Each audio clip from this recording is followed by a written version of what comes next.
Okay, so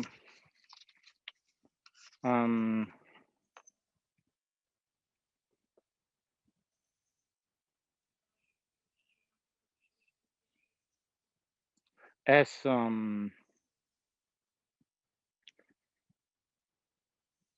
requested last time when we did the Zoom, to say something about the Bodhicitta, I will try my best. Donc, comme cela m'a été requis la dernière fois que nous sommes rencontrés par Zoom, j'ai tramé un enseignement sur la Bodhicitta.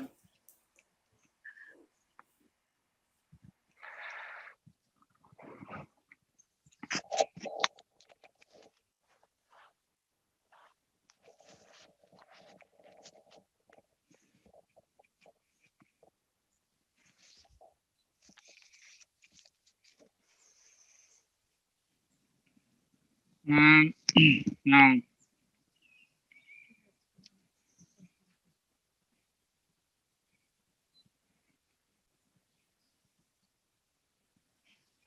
I should take off my mask. Donc, je vais enlever mon masque.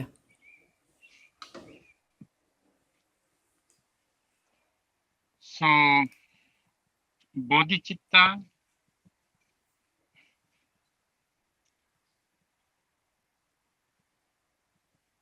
is like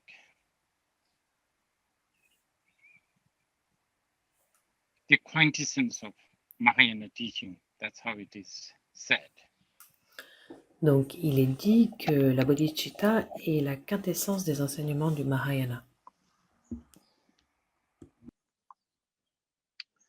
And again, I have to say this. Our language and what do they call it? Philology is going to be challenging. Et voilà, il faut que je vous redise que la langue est peut-être un peu un obstacle. I think it's really difficult to translate Bodhicitta. Car c'est très difficile de traduire le terme Bodhicitta. Anyway,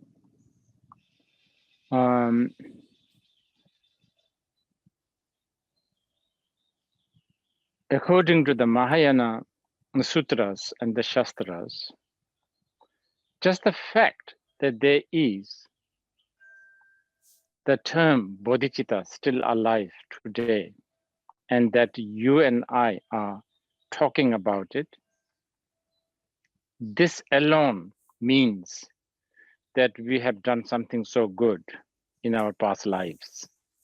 Et si l'on s'en réfère au Mahayana, au Sutra et au Shastra, le seul fait que la Bodhicitta soit encore vivante aujourd'hui et qu'on puisse en parler aujourd'hui, vous et moi, cela veut dire qu'on a fait des choses extrêmement positives dans nos vies passées.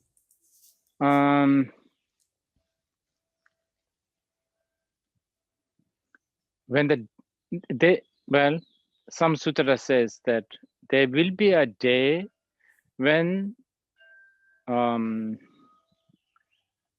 term such as bodhicitta and its meaning will no more exist. And that is almost close to dark age. Not the total dark age, but quite close. Et il y a certains sutras qui disent que le jour où le terme de la bodhicitta et sa signification n'existeront plus, alors on s'approchera d'une ère très obscure. Pas complètement obscure, mais on s'en approchera. Bodhicitta is really vast and deep. This is a big subject for the Mahayana. Et la bodhicitta est extrêmement vaste et profonde, et c'est un grand sujet dans le Mahayana.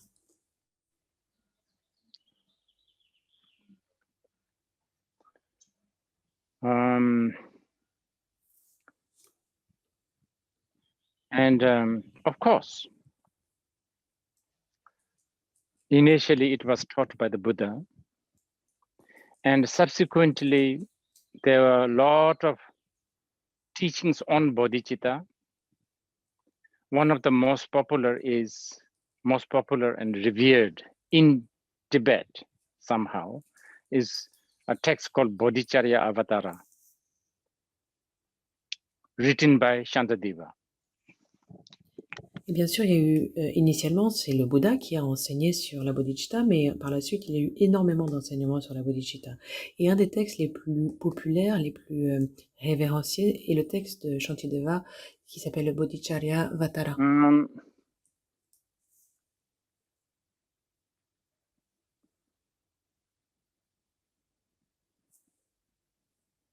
But there were many other texts. It's not just Chandradeva's Bodhicharya Avatara. Many other texts. Mais il y a eu beaucoup de textes, pas seulement le texte de Shantideva Bodhicharya Avatara, mais il y a eu énormément d'autres textes.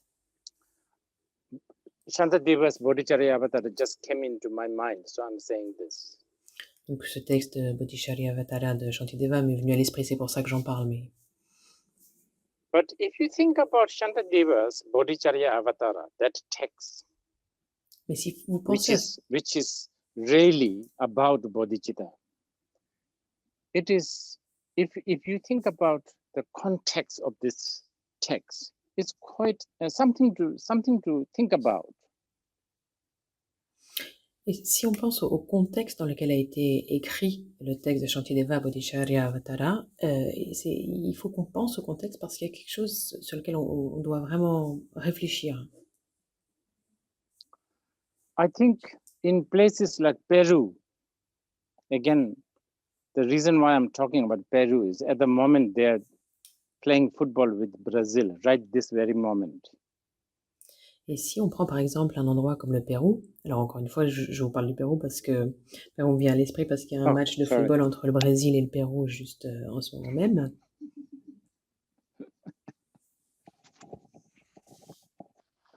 Okay, so yeah, in Peru, I think there is a civilization called Mayan civilization, right? And when Bodhicharya Avatara was composed or written or taught in India, Mayan civilization was still alive.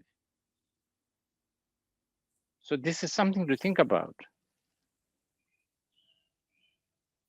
It was the beginning of the decline, I think. Et donc, au Pérou, il y a la civilisation maya, n'est-ce pas? Donc, quand le texte Bodhicharya Avatara a été composé, enseigné, cette civilisation maya existait encore. Je crois qu'elle commençait juste à décliner.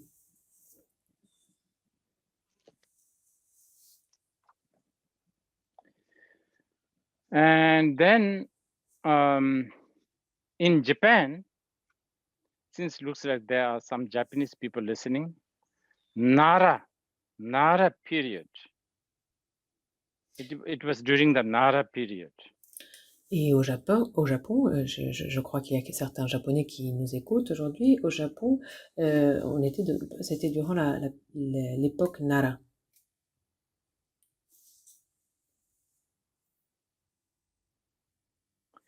And in India, I think the Pala dynasty in West Bengal was sort of thriving at that time.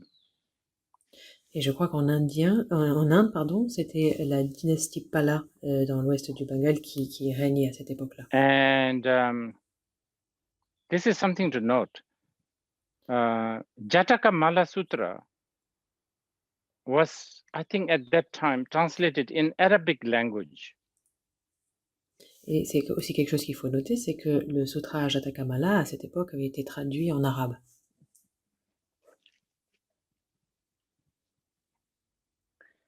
And in Indonesia, Borobudur, the big stupa, Borobudur was just beginning to construct. Et en Indonésie, le grand stupa Borobudur venait juste de commencer à être construit. And now I have to say this is all preparation to say the following. Et donc là, il faut que je vous dise quelque chose qui, en fait, tout ça, c'est une préparation pour vous parler de la suite. So-called Great Britain doesn't even exist. Et ce qu'on appelle maintenant la Grande-Bretagne n'existait pas à l'époque. I hope Richard Dixie is listening. J'espère que Richard Dixie écoute. Vikings, where are they from? Sweden, right? Sweden. The Swedish Vikings were just beginning to go to England and make the English people learn how to at least be like a human. Et les Vikings, à cette époque, je crois qu'ils viennent de Suède, n'est-ce pas? Les Vikings venaient juste d'entrer en Angleterre pour apprendre aux personnes là-bas au moins agir comme des êtres humains, se comporter comme des êtres humains. Concept like a Bodhicitta is still being studied, practiced, and read in thousands of commentaries. Et quand on regarde ce contexte dans sa globalité, moi, en tant que bouddhiste, ça m'émeut de voir qu'un concept tel la bodhicitta continue à être étudié, à être lu, et continue à générer autant de commentaires, des milliers de commentaires. Now, I think now the idea, the concept, the term bodhicitta has been watered down too much. Je pense que l'idée, le concept, le terme bodhicitta a été un petit peu dilué, un petit peu trop dilué. The bodhicitta is almost bodhicitta is measured, or bodhicitta is seen as something very philanthropic, compassionate, loving, kind, sort of smiling, non-violent. That's about it. Then people don't go beyond that. Et la bodhicitta est un petit peu mesurée ou vue comme quelque chose de philanthropique, quelque chose lié à la compassion, à l'amour, à la gentillesse, à la non-violence. Et les gens ne voient pas vraiment au-delà de cette idée-là. Now, that is a really big downfall. If you really want to know about bodhicitta, approaching bodhicitta this way is there's a big loss. Et ça, il y a vraiment une faille à ça, parce que si on veut vraiment comprendre ce qu'est la bodhicitta, l'approcher de cette manière-là, il y a un vrai manque à gagner. There is an aspect of the bodhicitta that is relentlessly ruthless aspect. That is so important. Et il y a un aspect de la bodhicitta qui est sans racine, qui ne peut pas être réellement ruthlessly honest, ruthlessly raw, and ruthlessly, I don't know, blatant or honest or truthful. This is the part that this aspect of the bodhicitta, not many people pay attention. Il y a une partie de la bodhicitta qui est fondamentalement honnête, fondamentalement crue, qui est la vérité même. Et cet aspect de la bodhicitta, il y a peu de personnes qui l'envisagent. And I think partly it's because of the, fault of a different culture, I would say. Et en partie, je dirais que c'est peut-être du fait de la faute de différentes cultures. Because almost always when you go to let's say a traditional Buddhist temple, Mahayana temple, a bodhisattva is always depicted as someone who is very compassionate, like very, I don't know, kind eyes, Avalokiteshvara, Aryatara, very, like nice people, basically. Et je pense que c'est aussi lié à, par exemple, quand on va dans les temples traditionnels du Mahayana, les bodhisattvas qu'on va pouvoir voir, on voit des êtres de compassion, des êtres gentils comme Avalokiteshvara, Aryatara, qui sont des bonnes personnes, even though if you closely look at the Mahayana temples, especially Vajrayana temples, there are a lot of bodhisattvas. They are not what you would, in our mundane world would call those nice guys. Mais si on regarde aussi plus en profondeur dans les temples Mahayana ou et en particulier du Vajrayana, on va voir qu'il y a beaucoup de ces bodhisattvas qui n'ont pas l'apparence de ce qu'on appellerait nous des gentilles they don't personnes. look good, very, I don't know, Ils n'ont pas l'air. wrathful. Their methods maybe not necessarily, gentle. Ils peuvent avoir l'air courroucés, on peut pas dire. Les méthodes qu'ils vont utiliser ne sont pas forcément des méthodes douces, ce qu'on qualifierait comme des personnes douces et gentilles. And this is because I think, as I said, the aspect of the bodhicitta, which is something to do with the truth, has been watered down or not emphasized or forgotten, and this is why. Et je pense que ça, c'est lié au fait qu'il y a un des aspects de la bodhicitta qui est cet aspect relié à la vérité, qui a été un peu dilué, un peu oublié, un peu mis de côté.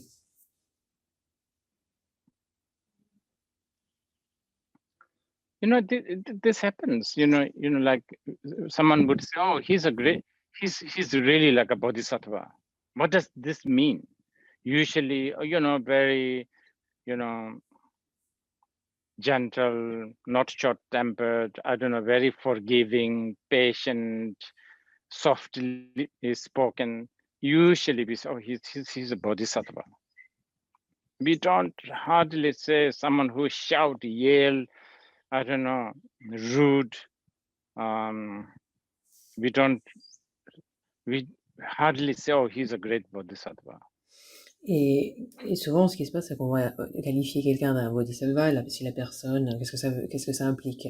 Ça va impliquer que la personne est plutôt gentille, a un bon caractère, est agréable, est patiente, elle parle gentiment. On va rarement dire qu'une personne est un grand bodhisattva si elle crie, elle hurle, elle parle mal aux gens, elle est grossière, etc. Bodhisattva also, bodhicitta also gets interpreted as some sort of a kind heart, kind mind.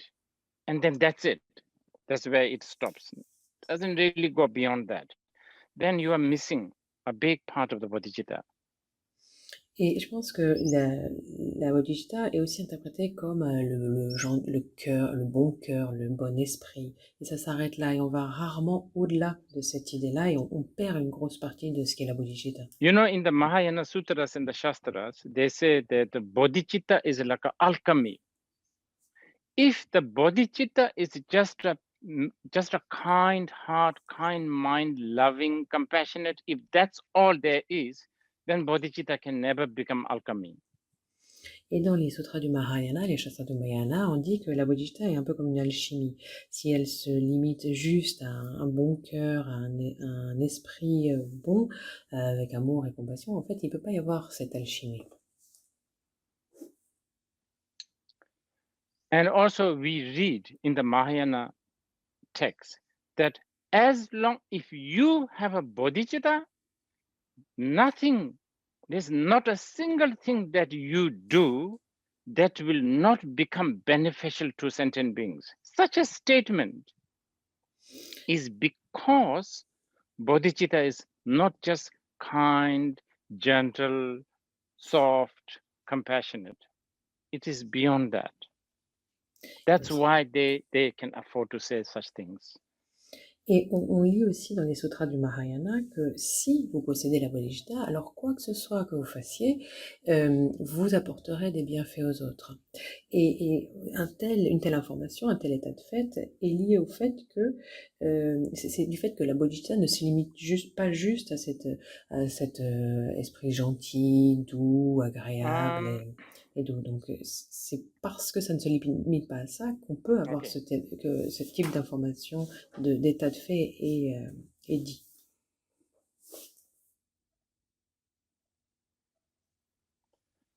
So we are going to sort of, I will try to decipher some of the reason why bodhicitta is not just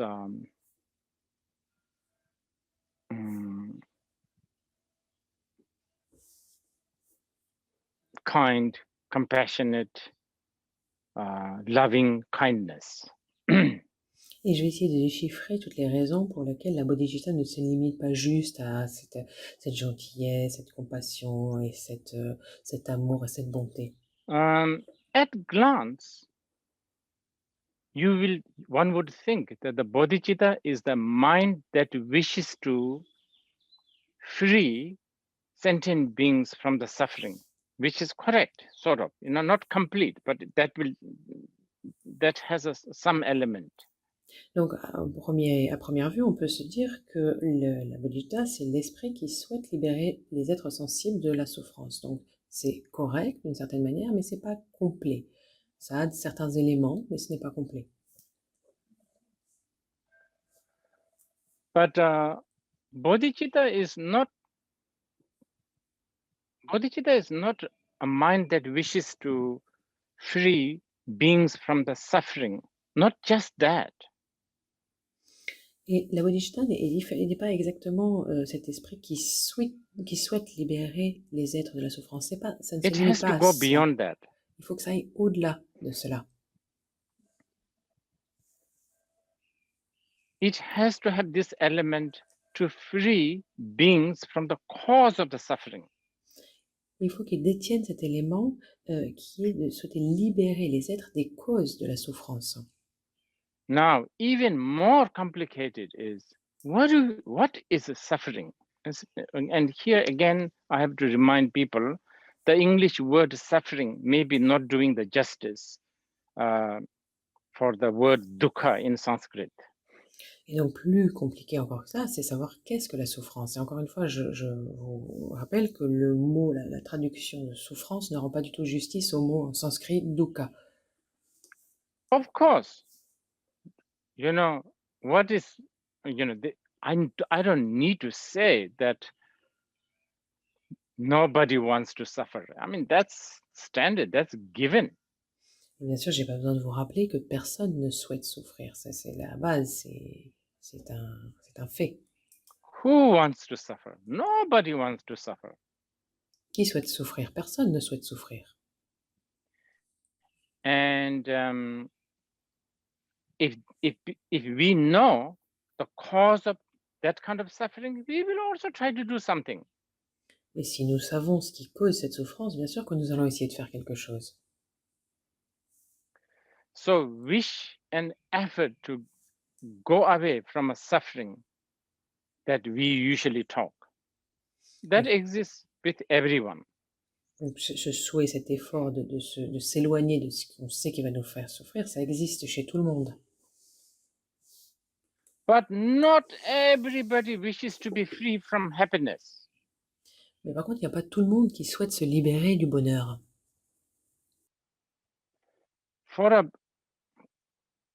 When we talk about a bodhicitta, from the bodhicitta's point of view, happiness is also problematic. Parce que quand on parle de la bodhicitta, du point de vue de la bodhicitta, le bonheur peut être aussi problématique.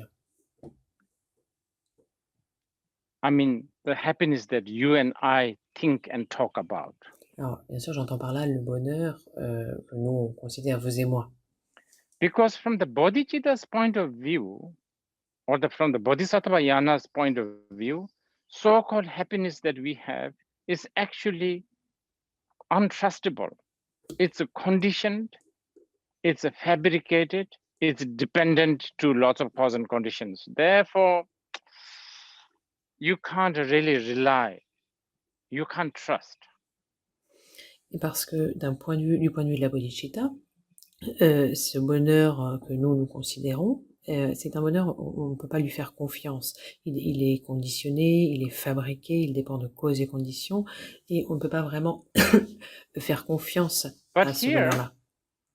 To free ourselves from happiness and the cause of happiness, that kind of gut and that kind of courage, lot of Indian wisdom tradition has it.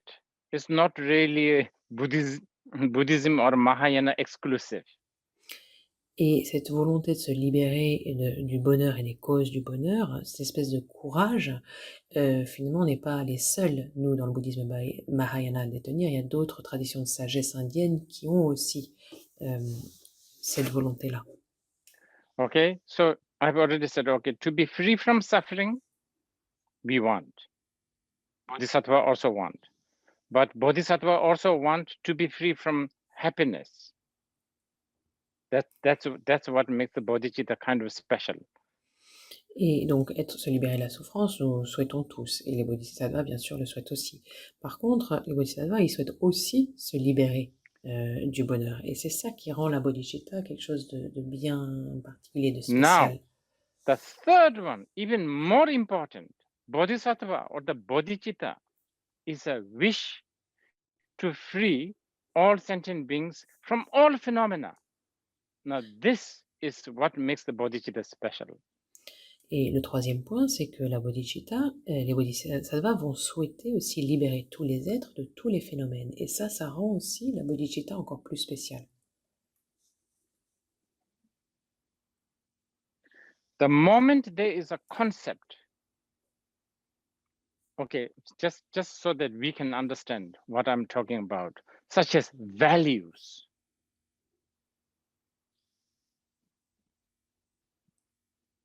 Donc à partir du moment où il y a un concept, par exemple comme les I don't valeurs know, language, ou la langue, even the very path that the bodhisattva is, bodhisattva or the practitioner is practicing, bodhisattva wishes to be free from.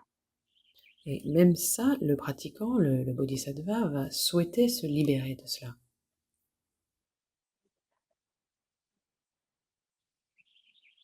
So this makes the bodhicitta, I would say, unique.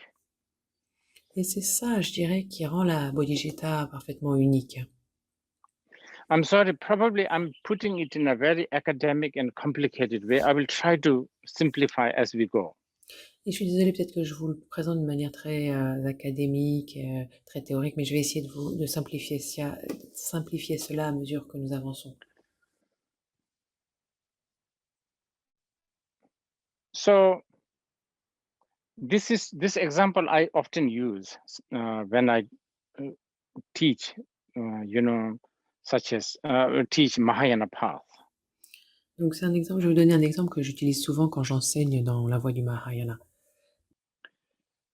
When a mother is playing with a kid in the sand, in the beach.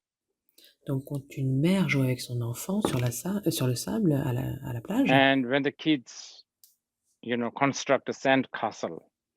et quand l'enfant construit un château de sable, and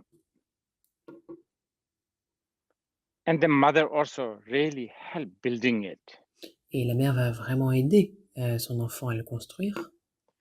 But there is an element, there's a part in the mother that knows that this sand castle is not really a real castle. Mais il y a une partie chez la mère où elle va savoir que ce château de sable n'est pas un vrai château. This is a good example probably for the Bodhicitta. Et ça, c'est certainement un bon exemple pour la bodhicitta. So, earlier I was talking about relentlessly, ruthlessly truthful, so to speak. By the time it's 8 o'clock in the evening, mother will say to the kids, okay, let's pack, let's go back. Et tout à l'heure, je vous disais que la bodhicitta est complètement vrai.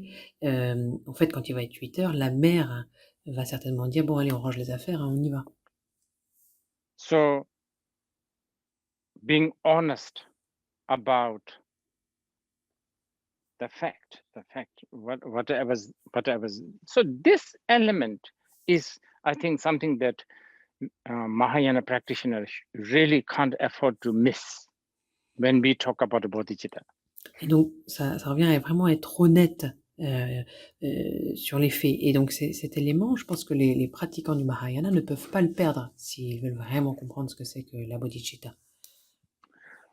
Once we understand this aspect, then one will realize that actually with a bodhicitta, all so-called many non-virtue, so-called non-virtues, actually we can turn them into virtuous.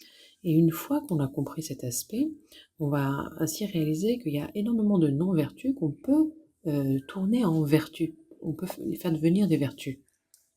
And this is why you hear, like for non-Mahayana, or I don't know, for other religious people, maybe this is something they cannot understand. You know, the Mahayana would say, oh, you know, a bodhisattva could tell a lie, and that lie can be virtuous. Et c'est pour ça que, par exemple, il y a certaines personnes qui ne sont pas du Mahayana ou d'autres religions qui ne peuvent pas comprendre ce genre de choses-là. Par exemple, dans le Mahayana, on vous dirait un bodhisattva pourrait mentir, et alors qu'il mentirait, ça resterait vertueux. And usually, when we explain this, we always talk about intention. Or a bodhisattva could, maybe for the sake of saving lots and lots of people, maybe tell a lie to a one killer, so on and so forth. But actually, it's not just the intention. It's knowing the truth. Because of that, if a bodhisattva have that kind of, you know, realization of the truth, bodhisattvas, even the non-virtuous action becomes virtuous. Et donc, en général, on va expliquer par l'intention, on va dire, ben oui, mais le bodhisattva va raconter un mensonge à un meurtrier parce qu'il a l'intention de sauver des milliers de personnes. Donc c'est justifié par l'intention, mais en réalité, c'est pas juste l'intention. Il y a aussi le fait de connaître la vérité. Et parce que le bodhisattva aura une réalisation complète de la vérité, ces non-vertus peuvent devenir des vertus.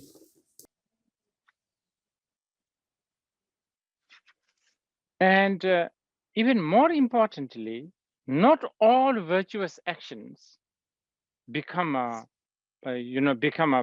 sort of a path to the enlightenment. Many virtuous action ends up becoming a cause for higher birth or a good experience.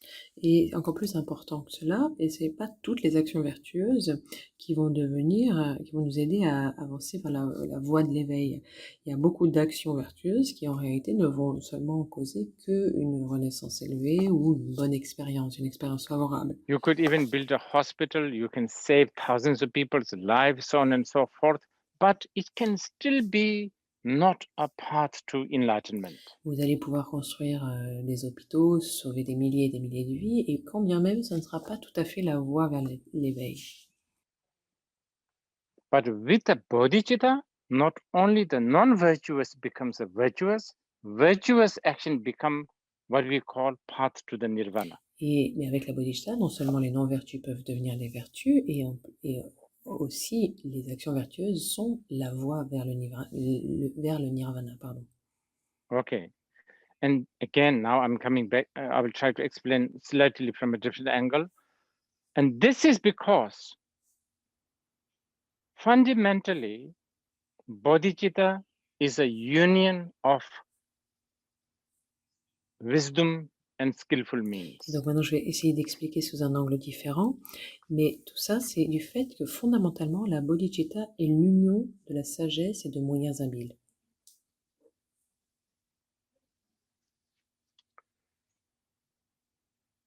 Yes. I don't know how people, when people practice, you know, Mahayana practitioners, we always say we have to have a bodhicitta. And then the way we practice the bodhicitta is usually like, for the sake of the enlightenment of all sentient beings, I shall do this and that. Alors, je ne sais pas exactement comment les personnes pratiquent, mais en général, dans le Mahayana, les pratiquants, ils doivent détenir la bodhicitta. Donc, quand ils commencent leur pratique ou qu'ils font ce qu'ils font, ils vont le faire pour l'éveil de tous les êtres. Et c'est la raison pour laquelle ils font ce qu'ils font. Again, here sometimes we get bogged down by the terms such as enlightenment. Et parfois, on est un petit peu conduit par le terme éveil.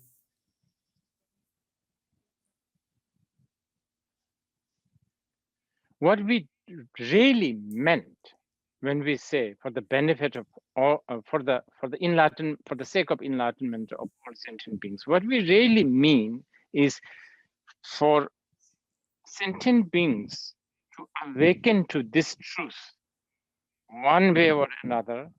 I shall do this and that. I shall light a lamp. I shall burn an incense. I shall circumambulate a stupa, whatever. Et qu'est-ce qu'on voulait vraiment dire derrière le terme éveil pour l'éveil de tous les êtres?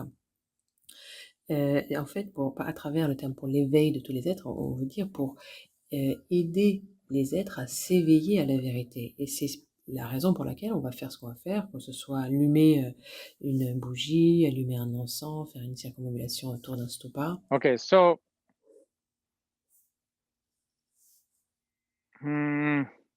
yeah, next time when we think about for the to enlighten all sentient beings, I think it would help if you think in this context to awaken sentient beings to the truth.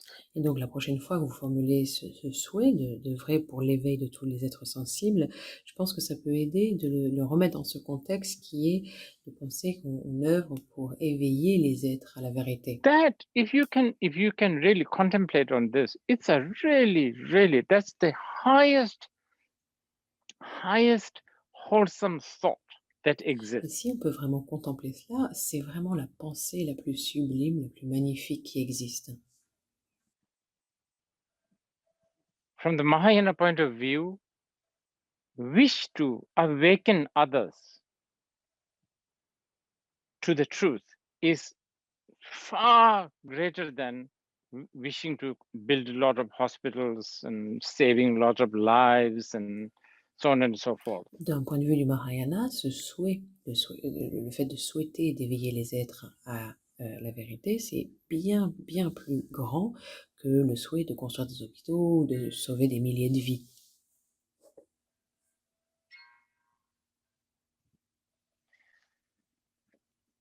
Okay.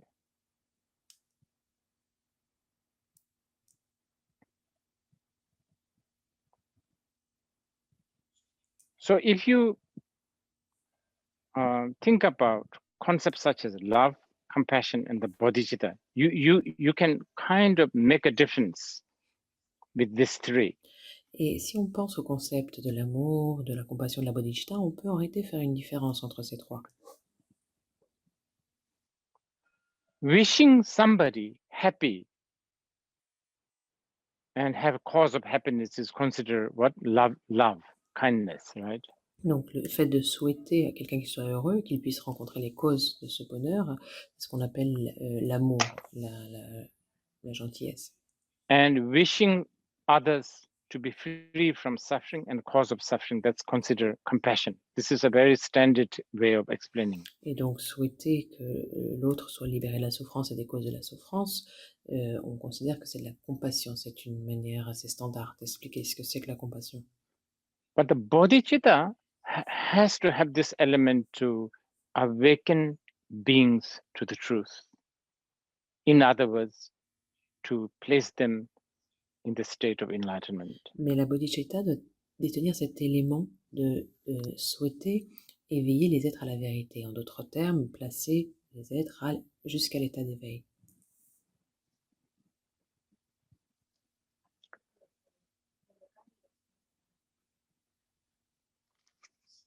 So I was talking about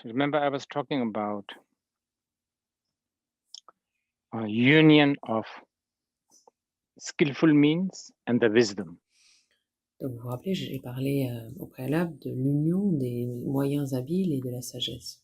So wishing to free others from the suffering or wishing them happy, these are skillful means. Donc le fait de souhaiter que les autres soient libérés de la souffrance ou qu'ils soient heureux, ça, ce sont des moyens habiles.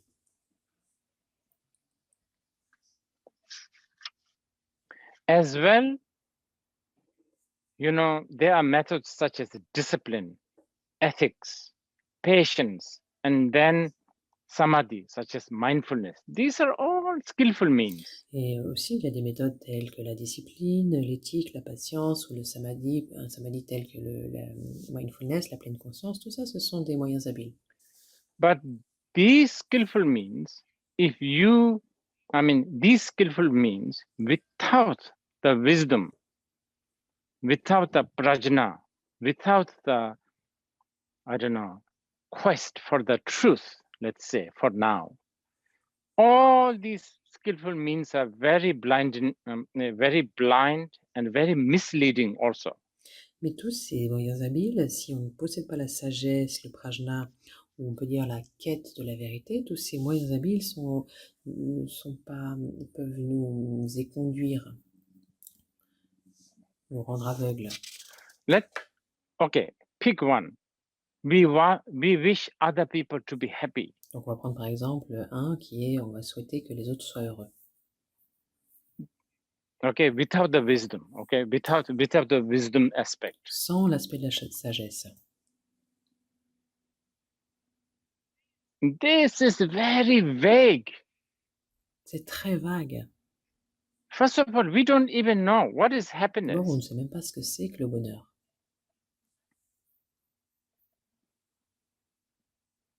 Okay, we wish no harm to others. On souhaite, But that's also very vague. on souhaite ne pas porter préjudice aux autres, mais c'est aussi très vague.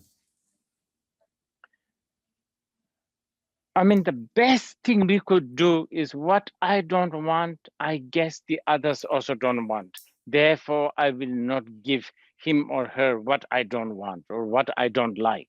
That's about the best thing we could do. La meilleure chose qu'on en arrive à faire, en gros, c'est de se dire, bon, ce que j'aime pas ça, donc je suppose que l'autre ne va pas aimer ça non plus, donc je vais pas lui donner ou lui faire ce que j'aimerais pas qu'on me fasse ou qu'on me donne. Or whatever you think you are happy with or you feel blissful, I guess others also wish, so I give. So that's very good. I'm not condemning this. It's good, it's very sweet, it's very nice, but that's very vague. Et inversement, ce qui me rend heureux, ce qui me rend bien, je suppose que c'est ce qui va rendre heureux l'autre, et du coup, je vais lui offrir ça. Et, mais c'est bien, je condamne pas There's ça, not much guarantee mais there. c'est assez vague, il n'y a pas vraiment, vous n'aurez pas une garantie en ça. Who knows? Maybe what you like is what the other person really detests. Qui sait si ce que vous aimez n'est pas en fait ce que déteste l'autre personne. So shoving down what you like in their throat is probably you are doing not a good thing. Donc donner à l'autre ce que vous aimez, a priori, c'est peut-être pas une bonne chose. So this is why this wisdom aspect, if you miss this wisdom aspect, Mahayana idea of the bodhicitta ends up becoming very, very limited and very, I don't know, it's very, mundane. It becomes mundane. Bodhicitta is not mundane. That's what I'm trying to say. Et donc c'est pour ça que si on n'a pas cet aspect de la sagesse, on va complètement passer à côté de l'idée Mahayana de ce qu'est la bodhicitta. On va en faire quelque chose de limité, de mondain, et ce que je veux vous dire, c'est que la bodhicitta est absolument pas quelque chose de mondain, un concept mondain.